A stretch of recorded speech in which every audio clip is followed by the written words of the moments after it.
Day One continues with Forrest Sawyer. When a company puts out a product that is selling like gangbusters, chances are they're going to want to keep putting it out. Well, the product of Hollywood is its movies, and like it or not, what sells quite often is violence. That said, polls suggest that most Americans, the same Americans who buy all those tickets, think movies are too violent. So what does Hollywood think? Academy Award-winning cinematographer and director Haskell Wexler found out when he turned his camera on some of the biggest names in the movie business. Yes, people like violence in films, and they find violence in films exhilarating. We're feeding ourselves violence, and that's all we can get back from it. They really are going to bring on censorship if they don't wake up. And it'll be their own fault. You never heard of the word genocide? Are you stupid motherfucker? You ever heard of the word genocide? I've been approached people saying, well, maybe you should look at your roles and try to talk about doing things of less violence. I don't believe personally that violence in movies causes violence.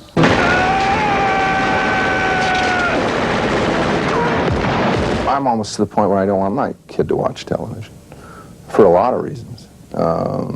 Violence being one.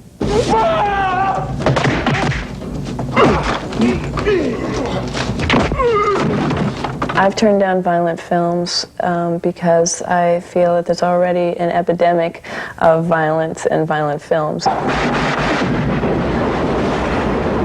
The existence of good and evil, the reality of a choice being a good choice or a bad choice, is, I think, essential to civilization. It is blood. The Hebrew Bible, the Old Testament, and the New Testament are laced through with rivers of blood, and indeed the stories are laced with violence. I think in the last century, our century, there are more people killed than in the last 6,000 years together. It's still in question what role violence in movies really play on what people actually go out and do.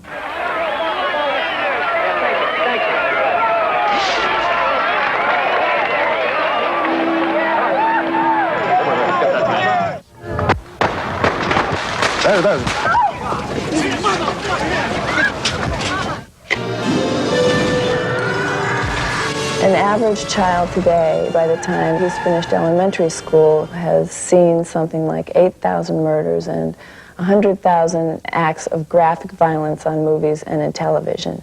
And I don't think there's any way to calculate the kind of effect that can have because there's no precedent. That's never happened before.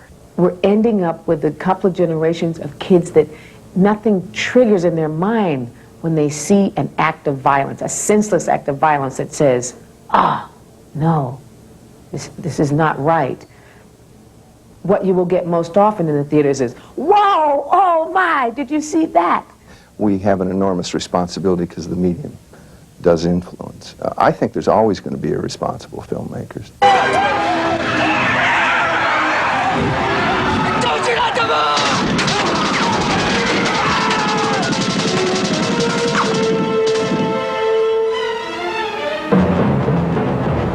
Where's the shot?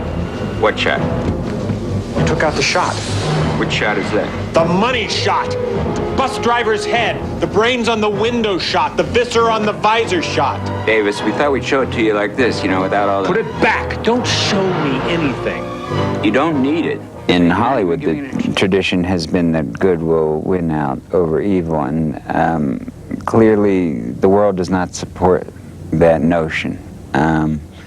Things don't work out that way all the time, and evil often wins. The bad guy very often is the more interesting role, and yet you have anti-heroic, outlaw good guys.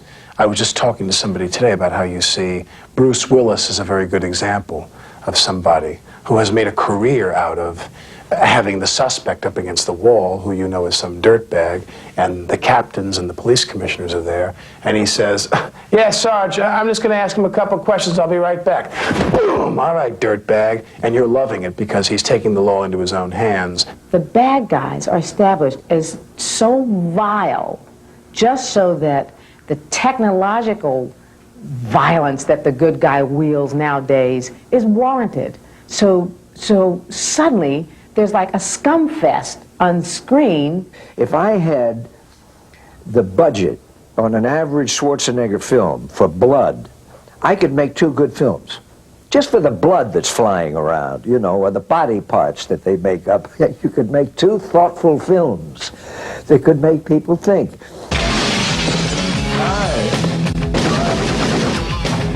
As long as we approach violence as fun, and that shooting guns is fun, and in fact that's what the audience wants to see, then the problem is that when we solve the problems in our movies, you have conflict and the bad guys are shooting and killing people, and then the good guys come along and shoot and kill the bad guys.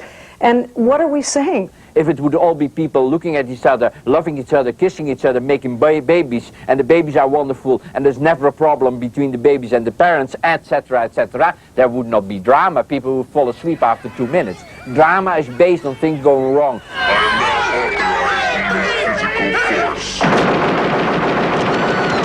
Things go wrong because people are bad, earthquakes happen, and the whole solar system is demolished. That is bad. And that's what drama is about. Certainly, that's what drama is. And our whole life and who we are is about the resolution of conflict, you know. Whatever advances we've made as human beings have been about that resolution. So it doesn't necessarily have to be about violence. If one shows violence, not for the sake of titillation, but if one is showing violence to show the horror of it, that's a totally different thing. Violence, to me, in and of itself, it inspires violence in people who, there's nothing you can do about it. I think that they're an accident waiting to happen anyway. Everything has to be geared toward one weekend. Do you make the big numbers on the one weekend? And all they see is the big action pictures are making the big bucks on the weekend, for the weekend grosses. And they don't really care anymore, because if your movie doesn't make it that first weekend, they pull all the theaters, all your publicity, all your theaters are pulled out, and you have no movie. The studio doesn't seem to be happy with hitting singles, doubles, and triples. They want to hit home runs every time out. I had a studio head tell me that he didn't give a damn about making $5 to $8 million on a film. He said, I wouldn't touch it. Well, you know, that's $5 or $8 million profit. It's just not worth it. What they're looking for is the blockbuster, and what the blockbuster is gotten by blowing up the block. Really, I mean, some movies are just like, you can't believe it. You just sit there and it's just, you know, someone's head exploding, someone getting shot, someone getting stabbed over and over and over again. And I mean, I'm sitting in the movie theater with my hand over my eyes. I mean, there's times I would sit there and say, God, all these movies are such crap. You know, but what if nobody went to any of these movies? We'd all be out of a job. It is a business, and you can't forget that. I mean, people put a lot of money into movies. They cost a lot to make, so they have to make some back in order to keep the business going.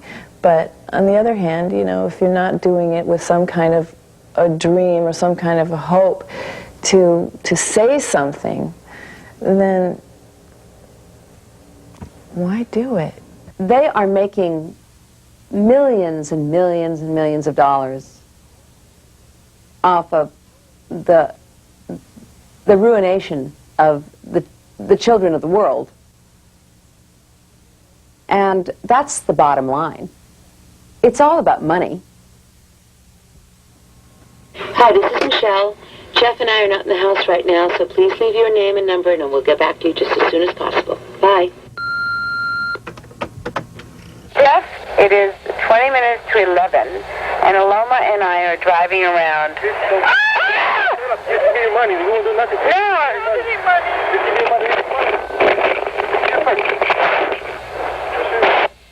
And then the gun was at my girlfriend's head. And he said, just give me your money and I won't hurt nobody. I didn't understand what was going on at first. I thought we were being carjacked, so I jumped out of the car. And I said, take it, it's yours, take it. He said, I don't want your car, I want your money.